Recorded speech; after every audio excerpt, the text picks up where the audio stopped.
እውነተኛ ስኬት ምንድነው? ለእናንተ እውነተኛ ስኬት ምንድነው? በእናንተ ግምት፣ በእናንተ ሚዛን እውነተኛ ስኬት ምንድነው?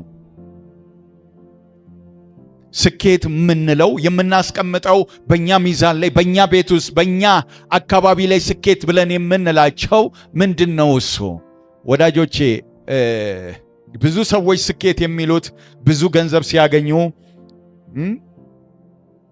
የሚፈልጉት የልባቸው ሐሳብ ሲሳካላቸው ስኬት ላይ ደርሻለሁ ይላሉ። ሰማይ ግን ስኬት የሚለው በሌላ መልክ ነው።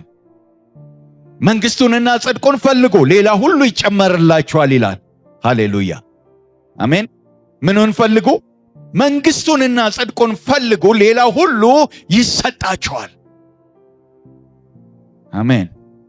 ምክንያቱም ኢየሱስን ሐዋርያት ሲጠይቁት አንተን ተከተልን፣ ካንተ ጋራ ስራችንን ትተን፣ ትዳራችንን ትተን፣ ያለንን ነገር ሁሉ ትተን አንተን ተከተልን፣ ምንድነው ትርፋችን አሉ። ምንድነው ትርፋችን? የኛ ትርፍ ምንድነው ሲሉ በምድር ላይ 100 እጥፍ፣ በሰማይ የዘላለም ሕይወት ነው። አሜን ወዳጆቼ፣ የሰማይ ሰክሰስ የሚለውና እኛ የምንመዝነው ሰክሰስ አንድ አይደለም። ስለዚህ እግዚአብሔር በሚመዝነው ስኬት እንመላለስ፣ እግዚአብሔር በሚያየው ስኬት እንገለጥ። ያ ነው ሰማይን ደስ የሚያሰኘው፣ እግዚአብሔርን ደስ የሚያሰኘው። እውነተኛ ስኬት ወዳጆቼ ብርና ሀብት አይደለም፣ ቁሳቁስ መሰብሰብ አይደለም፣ ባለብዙ ንብረት መሆን አይደለም፣ በቪላ ቤት ውስጥ መኖር አይደለም። እውነተኛ ስኬት ከእግዚአብሔር ጋር መኖር፣ ከእግዚአብሔር ጋር መስማማት ነው። አሜን። እንደዛ ነው ያለው። ያ ወጣት መጣና የእግዚአብሔርን መንግሥት ወርስ ዘንድ ጌታ ሆይ ምን ማድረግ ዘንድ ይገባኛል ሲል ያለህን ሁሉ ሽጥና ተከተለኝ።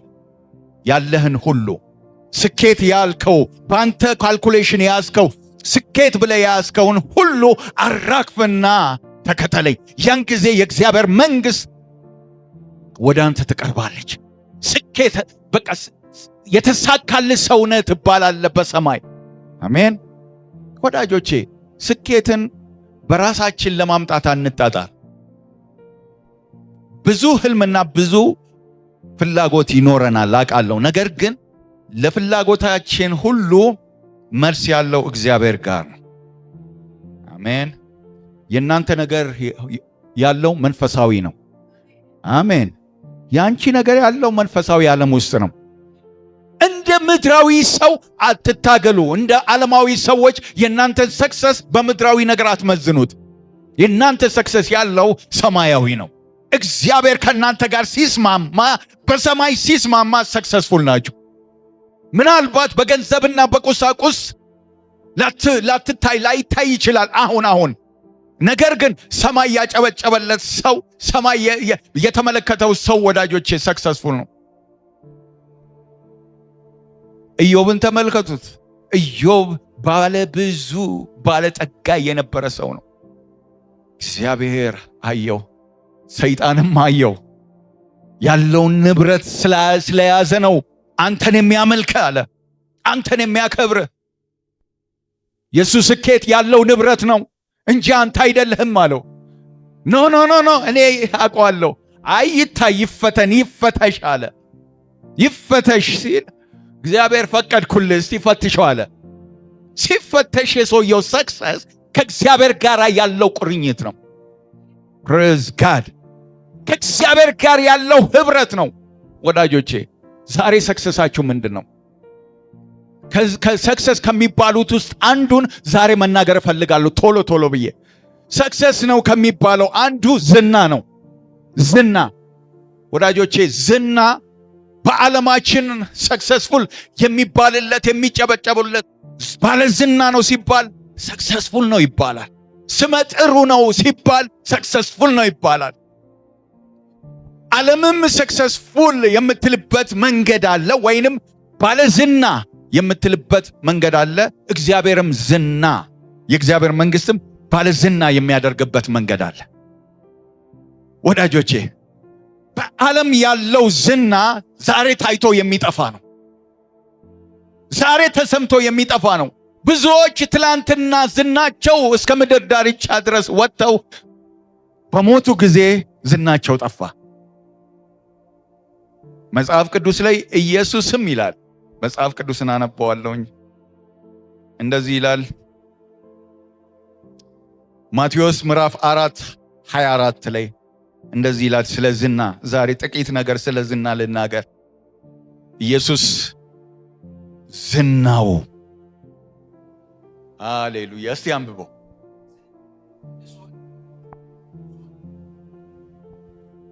ዝናውም ወደ ሶርያ ሁሉ ወጣ።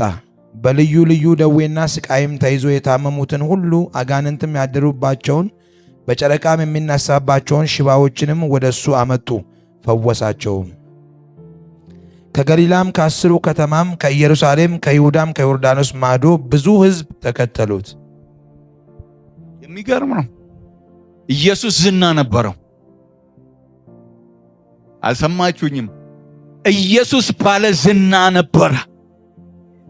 ምድራዊ ዝና አይደለም፣ ሰማያዊ ዝና። የተቀበለው ዝና ከእግዚአብሔር ዘንድ የተቀበለው ዝና ነበረ።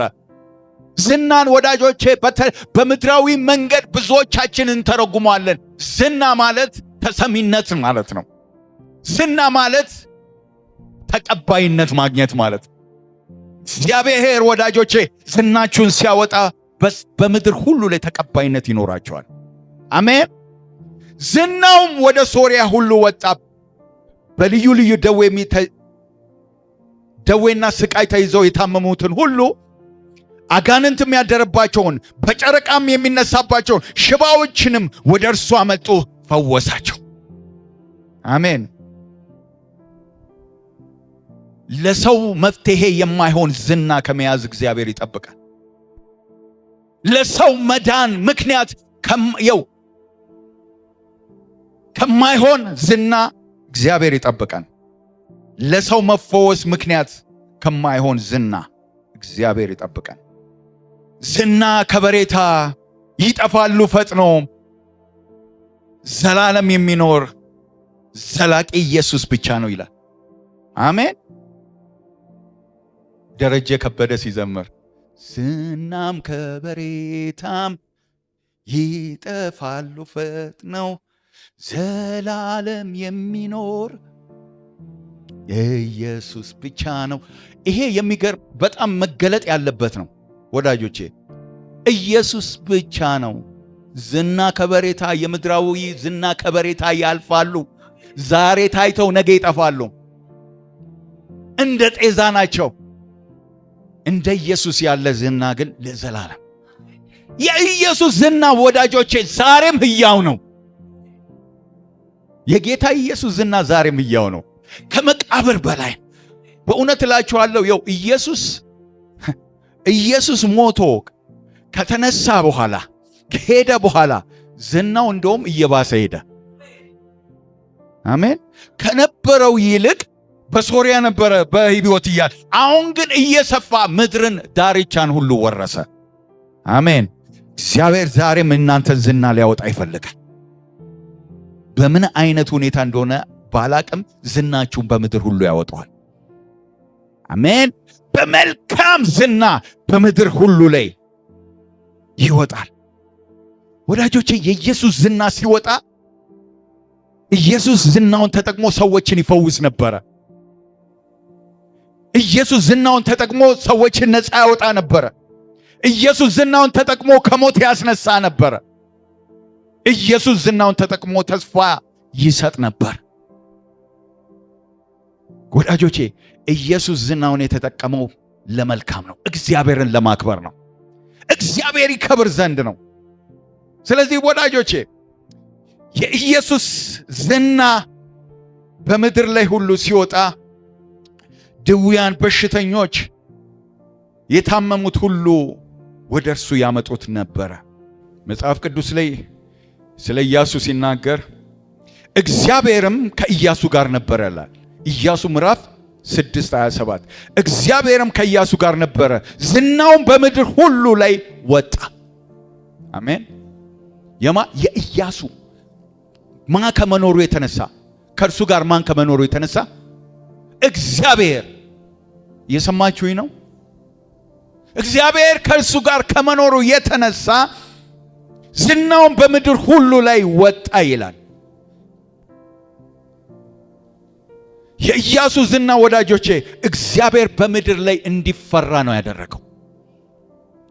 የኢያሱ ዝና በምድሪቱ ሁሉ ላይ ሲወጣ እግዚአብሔር ምን አይነት ተዋጊ ኃይለኛ አምላክ እንደሆነ ያሳይ ዘንድ ነው እንጂ የኢያሱ የራሱን ወይንም ክብሩን እንዲገልጥበት አልነበረም። እግዚአብሔር ይፈራበት ዘንድ። አሜን። ስለዚህ እግዚአብሔር ከሰው ጋር ሲሆን አብሮት ሲሰራ ስራው አይሰወርም፣ ስራው ይገለጣል፣ ስራው ፕሮሞት ያደርገዋል፣ በቃ ዝናውን ያወጣዋል። ምክንያቱም እግዚአብሔር ከእርሱ ጋር ነዋ። በሚሰራው ነገር ሁሉ ያከናውንለታል። ዝናው እንዲገለጥ እንዲሰማ ያደርጋል። ዮሴፍ ሲናገር እግዚአብሔርም ከዮሴፍ ጋር ነበረ። አሜን። በእጆቹም ስራ ሁሉ ያከናውንለት ነበረ። አለቃውም ጌታውም እግዚአብሔር ከእርሱ ጋር እንደሆነ አወቀ ይላል። ወዳጆቼ እግዚአብሔር ከእናንተ ጋር ይሆን። ዝናችሁ እስከ ምድር ዳርቻ ይወጣል፣ ከዳን እስከ ቤርሳቤ። አሜን። ሳሙኤልም የእግዚአብሔር ነቢይ እንደሆነ ከዳን እስከ ቤርሳቤ እስራኤል አወቀ። ሃሌሉያ። እኔ አንድ ሰው ዛሬ ፕሮሞት እግዚአብሔር ያደርገዋል። በስራው ላይ ፕሮሞት ያደርገዋል፣ በኑሮው ላይ ፕሮሞት ያደርገዋል። ፕሬዝ ጋድ። አሜን። ከዚህ በኋላ አትሰወሩም። ጌታ ኢየሱስ ተሰውሮ የነበረበት ሲዝን ነበረ። ነገር ግን ከወጣ በኋላ እግዚአብሔር በእርሱ ላይ መንፈስ ቅዱስ በእርሱ ላይ መስራት ሲጀምር እስከ ሶሪያ ድረስ መገለጥ ጀመረ። እስከ ምድር ዳርቻ መታወቅ ጀመረ። ስራው ዝናው መውጣት ጀመረ። አትሰወሩም እያልኩኝ ነው። እስቲ አልሰወርም በሉ። አትሰወርም። አሜን አሜን። አትሰወርም። ኢየሱስ ተናገረ። ማንም ብርሃን ቢይዝ ከእንቅብ በታች አያደርግም፣ ከፍ ያደርገዋል፣ ይታያል። ክብር ለኢየሱስ ይሁን። የሰለሞን ዝና አንደኛ ነገሥት ምዕራፍ 4:30 ላይ የሰለሞንም ጥበብ በምስራቅ ካሉ ሰዎች ሁሉ ጥበብና ከግብፅ ጥበብ ሁሉ በለጠ። ከሰውም ሁሉ ይልቅ ከእዝራኤላዊውም ከኤታንና ከማሆል ልጆች ከሄማንና ከከልቀድ ከድራልም ይልቅ ጥበበኛ ነበረ። በዙሪያውም ባሉ አሕዛብ ሁሉ ዝናው ወጣ። አሜን። የሰለሞን ዝና በአካባቢው ሁሉ ላይ በአሕዛብ ሁሉ ላይ ዝናው ወጣ። እግዚአብሔር ለሰለሞን ጥበብን ሲሰጠው ወዳጆቼ ቤቱን እንዲሰራ ቤቱን እንዲያቆም ለዳዊት የተናገረውን የእግዚአብሔርን እቅድ እንዲሰራለት እግዚአብሔር ጥበብን በሰለሞን ላይ ያፈሰሰ። ወዳጆቼ መፈለግንም ማድረግን በልባችሁ የሚያመጣ እግዚአብሔር ነው። ሰለሞን ጥበብን ሲፈልግ ድንገት አይደለም። እግዚአብሔር መሻትን በሱ ውስጥ ጨምሮ ነው።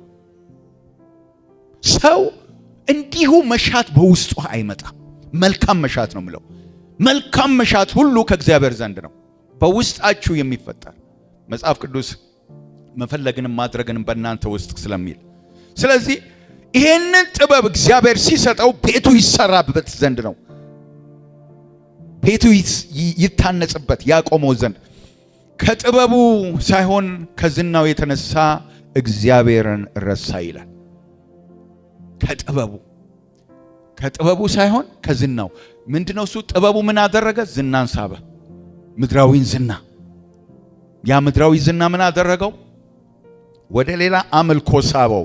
ስለዚህ ወዳጆቼ ከእግዚአብሔር ጋር መስማማት ሲኖርበት እውነተኛውን ሰክሰስ ከእውነተኛው ስኬት ጋር ከእግዚአብሔር ጋር መጣበቅ ሲኖርበት እግዚአብሔር አምላክን ረሳ ይላል። መንግስቱም ለባሪያው ተከፈለ ይላል። ስለዚህ ወዳጆቼ ዝናን ሲሰጥ እግዚአብሔር ፕሮሞት ሲያደርገን ለእግዚአብሔር ክብር እናውለው። ይሄ ነው ዋናው ሐሳቤ። እኔ እግዚአብሔር ፕሮሞት የሚያደርጋችሁ ሰዎች ስላላችሁ ነው። ዛሬ በምድሪቱ ላይ ብዙ ሰዎች ፕሮሞትድ ሆነዋል። ነገር ግን ክብሩንና ዝናውን ለዓለም ሲያደርጉት በጣም ልብ ይሰብራል። አይሁን፣ እግዚአብሔር ይክበርበት። እግዚአብሔር ሰጥቶሃል። እግዚአብሔር ይክበርበት። እግዚአብሔር አሳይቷል። ከመሬት ከታች ከአዋራ ላይ አንስቶ ለክብር አብቅቷል። እግዚአብሔር ይክበርበት። ዞር ብለን እንመልከት። ዝና ምንድን ነው? ዝና የሰክሰስ አንዱ መገለጫ ነው። ዝና ምንድን ነው? ዝና ማለት መድረክ ነው። ዝና ማለት መድረክ ነው። ፕላትፎርም ማለት ነው። የተዘጋጀ ፕላትፎርም። እግዚአብሔር ሰዎችን ሲያስነሳ መድረክ ይሰጣቸዋል። እግዚአብሔር ከሰዎች ጋር ሲቆም፣ እግዚአብሔር አብሮ ሲተባበር መድረኮችን ይሰጣል። መድረክ ማለት በር ማለት ነው። ኦፖርቹኒቲ እድሎችን ይሰጣል። እነዚህ መድረኮች ወዳጆቼ ተጠቅማችሁ እግዚአብሔርን ግሎሪፋይ ማድረግ ይኖርባችኋል። እግዚአብሔር መድረክ ሲሰጣችሁ ለእርሱ ክብር መገለጫ ነው። እግዚአብሔር ይከብርበት ዘንድ ነው፣ እናንተ እንድትታዩበት አይደለም። ለዛ ነው ኢየሱስ እግዚአብሔር ያለ ልክ ከፍ ከፍ ሲያደርገው እግዚአብሔርን ያከብር ዘንድ በሽተኞችን፣ ድዌዎችን፣ አይነ ስውሮችን ይፈውስ ነበረ። እግዚአብሔርን በዛ ውስጥ ይከብር ነበር። ሃሌሉያ! የእግዚአብሔር መንግስት ትስፋፋ ነበረ። ስለዚህ መድረክ ሲሰጠን እግዚአብሔር ወዳጆቼ ማስተዋል ያለብን ለእግዚአብሔር እናድርግ፣ እግዚአብሔር ይታይበት። ስቲቨን ኬሪ የሚባል አንድ ታዋቂ የቅርጫት ኳስ ተጫዋች ነበረ። ይሄ ቅርጫት ኳስ ተጫዋች ከጨዋታ በፊት ይጸልያል። ሰው እያየው ይጸልያል። እንዲሁም እግር ኳስ ለሚጸልይ ኢየሱስ ጂሰስ እያሉ የሚያሳዩ ሰዎች አሉ። በጣም ደስ ይሉኛል። እውነት ካሸነፉ ጎል ካገቡ በኋላ ቲሸርታቸውን አውልቀው ጂሰስ ላቭስ ዩ። አንዳንድ ጊዜ ይሄ ጥሩ አጋጣሚ ነው።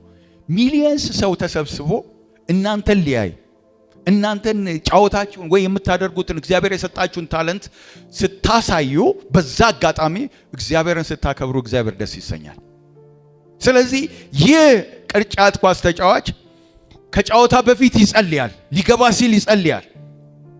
ቃለ መጠየቅ ሲደረግለት እግዚአብሔር ነው ይሄንን ያደረገው እያለ ያመሰግናል። ለእግዚአብሔር ክብርን ይሰጣል። ዝናውን ለክርስቶስ ክብር ይጠቀምበታል። የሚገርም ነው። ሁሌም የሚናገረው ነገር አለ። ሰዎች እንዲያውቁልኝ የምፈልገው አንድ ነገር አለ ይላል። ሲጠየቅ ሲያወሩት ሰዎች በጋዜጠኞች ሲጠይቁ ሰዎች አንድ ነገር እንዲያውቁልኝ እፈልጋለሁ። ማንን እንደምወክል፣ ማን ከኔ ጋር እንዳለ፣ አምላኬ ማን እንደሆነ እንዲያውቁልኝ እፈልጋለሁ ይላል። የኔ ክብር ኢየሱስ ነው፣ የኔ መጠሪያ ክራይስት ነው ይላል። ኢየሱስ ጌታ ነው። እንዴት አይነት ደስ የሚል አጋጣሚ ነው! ብዙዎች ያንን አጋጣሚ አይተው አቤት የኔ በቃ ፕራክቲሴ ነው፣ የኔ ስራ ነው፣ የኔ አቅም ነው፣ የኔ ችሎታ ነው የሚሉበት መድረክ። እግዚአብሔር መድረክ ሲሰጣችሁ ለክብሩ ተጠቀሙበት። ሰምታችሁኛል? ዛሬ ትንሽነታችሁን አትዩ፣ ነገ ትልቅ መድረኮችን እግዚአብሔር ይሰጣችኋል። ራሳችሁን እንደ ትንሽ አትዩ። ዛሬ እዚህ ናችሁ፣ እግዚአብሔር በሮችን ይከፍትላችኋል። ያን ጊዜ እግዚአብሔርን አክብሩበት። አሜን። ሁለተኛው ዝና ማለት ሞገስ ነው። ሞገስ ማለት ተቀባይነት ማለት ነው። ድምፃችሁ የሚሰማበት ማለት ነው። በሰዎች ዘንድ አክሴፕት ሲያደርጓችሁ፣ ሰዎች በራቸውን ሲከፍቱላችሁ፣ የወርቁን ዘንግ ሲዘረጉላችሁ ማለት ነው። ሞገስ ዝና ማለት ወዳጆቼ ሞገስ ማለት ነው። ሰዎችን ለመዳን፣ ሰዎችን ለመፈወስ፣ ሰዎችን ለመጥቀም እንጂ ለመመካት አይሆን። እግዚአብሔር ሞገስን ሲሰጣችሁ ለመመካት፣ ለትምክት አታድርጉት። አሜን። ሰዎችን ለመጥቀም፣ ሰዎችን ለማሳብ፣ ከሞት ወደ ህይወት ለማምጣት፣ ከጥፋት ወደ ህይወት ለማምጣት ተጠቀሙበት። እግዚአብሔር ሞገስን ሲሰጣችሁ ከጥፋት፣ አስቴር እንደዛ ነው ያደረገችው። እግዚአብሔር ሞገስን ሰጣት። ከዚህ የተነሳ ምን አደረገች? ጾመች፣ ጸለየች፣ አይሁድን ታደገች። አሜን። አይሁድን የታደገችው እግዚአብሔር በሰጣት ሞገስ ነው። እመኑኝ፣ እግዚአብሔር ሞገስን ሲሰጣችሁ ትውልድ እንድታድኑ ነው። ለራሳችሁ አይደለም፣ ለራሳችሁ ብቻ አይደለም። እግዚአብሔር ቅባትን፣ የሞገስን ቅባት በእናንተ ላይ ሲያደርግ ለብዙዎች መዳን ምክንያት ሊያደርጋችሁ። አሜን። እስቲ ቀብቶኛል በሉ። በሞገስ ቀብቶኛል። እግዚአብሔር ያደርገዋል፣ እንደ ንግግራቸው ያደርጋል። በሶስተኛ ደረጃ ዝና ማለት ተፈሪነት ነው፣ መፈራት። እግዚአብሔር ከሰው ጋር ሲሰራ ሰዎች በውስጡ እግዚአብሔርን ኃይል ያያሉ፣ በውስጣችሁ እግዚአብሔርን ኃይል ያያሉ። አሜን። የእስራኤላውያን ዝና በምድሪቱ ላይ በወጣ ጊዜ ከግብፅ ሲወጡ በሄዱበት ስፍራ ሁሉ ነገስታት ይፈሯቸው ነበር ይላል። ዝናቸውንም ሰሙ፣ ከዝናቸው የተነሳ ይፈሯቸው ነበር። ወዳጆቼ ዝናችሁ እንድትፈሩ ያደርጋቸዋል። ይሄ መንፈሳዊ ዝና እንድትፈሩ ያደርጋል። ስለዚህ እግዚአብሔር ዝናችሁን ባወጣ ጊዜ ተፈሪነታችሁ በዛው ልክ በጠላት ቴሪቶሪ፣ በጠላት ሰፈር መንደር ላይ ማስፈራታችሁ ይገለጣል። ማስፈራታችሁ፣ ማስደንገጣችሁ በሁሉ ስፍራ ላይ መሆን ይጀምራል። አሜን። ዝናን እግዚአብሔር ለምን ይሰጣል? መንፈሳዊውን ዝናን ለምን ይሰጣል? እግዚአብሔር የሚሰጥበት አንደኛ ዝናችንን ለራሳችን ለመታያ አይደለም። ለራሳችን መታያ ፕሮሞት ማድረጊያ መገለጫ አይደለም። በሌሎች ላይ በኩራት ወይም በፕራይድ እንድንመላለስ አይደለም፣ እንድንገለጥ አይደለም፣ በትምክት እንድንገለጥ አይደለም።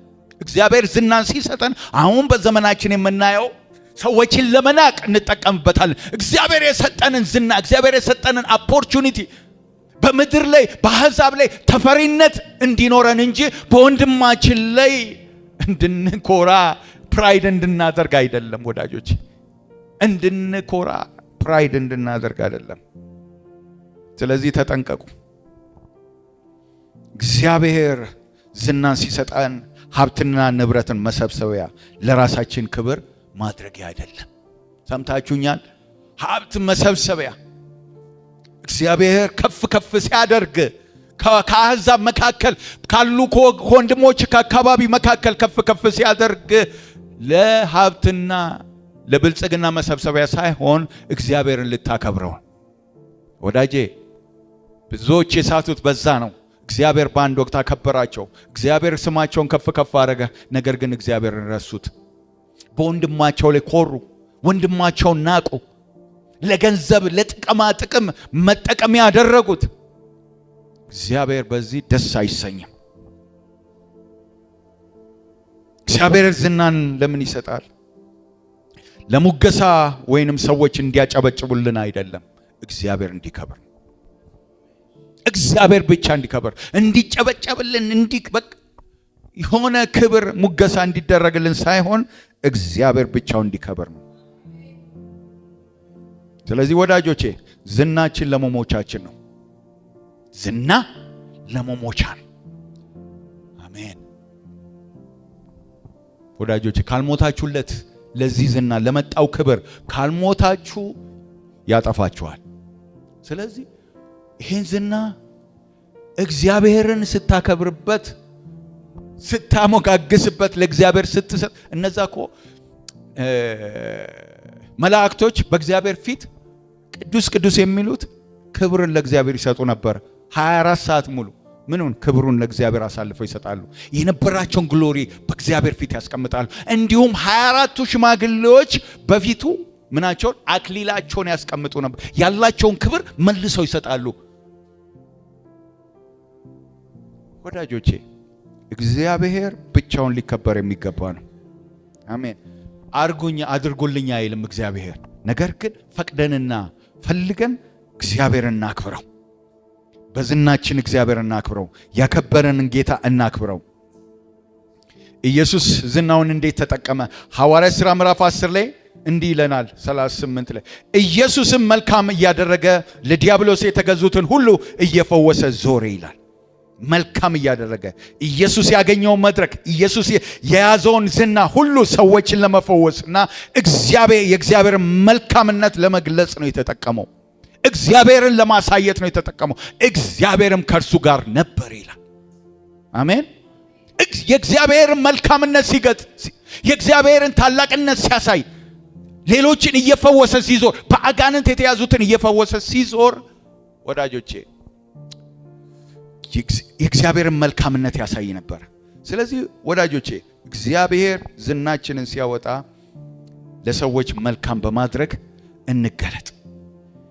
ኢየሱስ ፈወሰ ሲል የአካል ፈውስ፣ የልብ ፈውስ፣ የኢሞሽን ፈውስ፣ የመንፈስ ነፃነት ፈውስ ነው።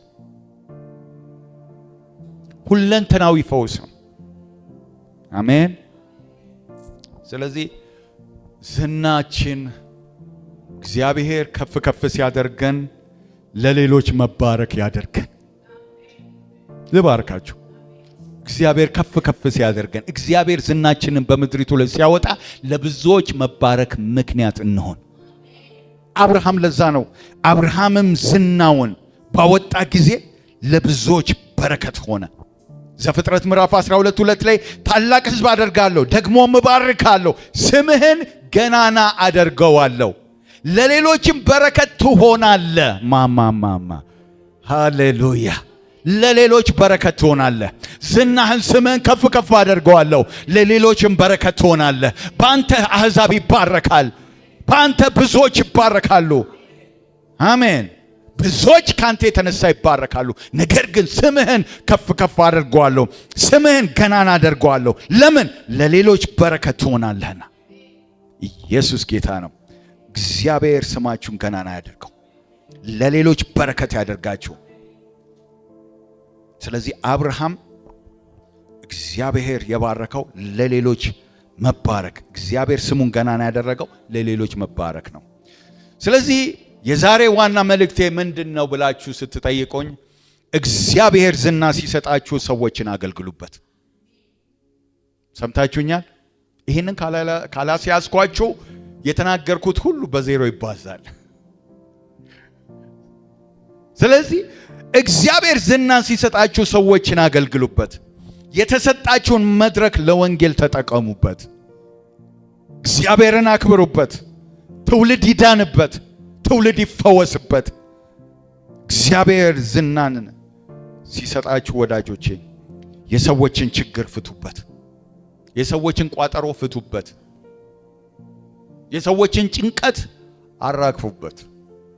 አሜን። የታሰሩትን ነፃ ወጣ ዘንድ የተጨቆኑትን ሃሌሉያ የተወደደችውን ያችን ዘመን እሰብክ ዘንድ ተልኬያለሁ አለ። አሜን። ተልኬያለሁ ለዚህ የታሰሩት ነፃ ይወጡ ዘንድ፣ በአጋንንት የተያዙት ነፃ ይወጡ ዘንድ ለዚህ ተልኬያለሁ አለ። ለዚህ መጥቻለሁ አለ። ስለዚህ ትልቁ መልእክቴ ይሄ ነው። በመጨረሻም ዝናችሁ በምድር ሁሉ በአመፃ ሳይሆን በእግዚአብሔር ስራ ይውጣ። እግዚአብሔርን በመፍራት ይውጣ። ዝናችሁ በአመፃ ሳይሆን በእግዚአብሔር ስራ ይውጣ። በእግዚአብሔር ስራ ታወቁ። ወደዳችሁም ጠላችሁም እግዚአብሔር ከናንተ ጋር ሲሰራ ሰዎች ያያሉ፣ ሰዎች ይሰማሉ፣ ሰዎች ያውቃሉ። ከናንተ ጋር ማን እንዳለ ይረዳሉ። ዝናችሁ ይወጣል፣ አይቀርም። ምክንያቱም ከናንተ ጋር ያለው እግዚአብሔር ስለሆነ፣ የሚሰራው እግዚአብሔር ስለሆነ፣ የሚያደርገው እግዚአብሔር ስለሆነ ሰዎች ሁሉ ከናንተ ጋር ማን እንዳለ ያውቃሉ። ያን ጊዜ ዝናችሁ ይወጣል፣ በዛም እግዚአብሔር ይከብራል።